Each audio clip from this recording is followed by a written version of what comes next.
ಇಲ್ಲಿ ದೇಶದ ವಿವಿಧ ರಾಜ್ಯಗಳ ಮೂಲೆಗಳಲ್ಲಿ ರಾಘವೇಂದ್ರ ಸ್ವಾಮಿಗಳವರ ಮಠವನ್ನು ಸ್ಥಾಪನೆ ಮಾಡಿ ತನ್ಮೂಲಕವಾಗಿ ಧಾರ್ಮಿಕ ಕಾರ್ಯಕ್ರಮಗಳನ್ನು ನಡೆಸ್ತಾ ಇರತಕ್ಕಂಥದ್ದು ಎಲ್ಲರಿಗೂ ವಿದಿತವಾದ ವಿಷಯ.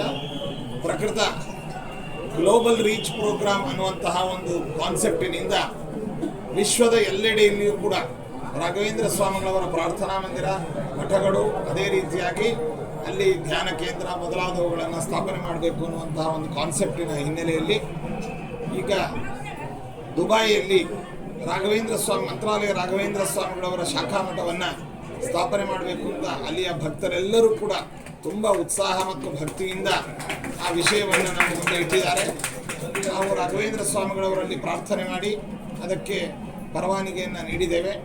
ಅದಕ್ಕೆ ಸಂಬಂಧಪಟ್ಟಂತಹ ಸ್ಥಾನಿಕವಾಗಿ ಲೋಕಲಲ್ಲಿ ಒಂದು ಕಮಿಟಿಯನ್ನು ಮತ್ತು ಅದಕ್ಕೆ ಬೇಕಾದ ಎಲ್ಲ ರೂಪರೇಖೆಗಳನ್ನು ಸದ್ಯದಲ್ಲಿಯೇ ಅವರಿಗೆ ನಾವು ರವಾನಿಸ್ತೇವೆ.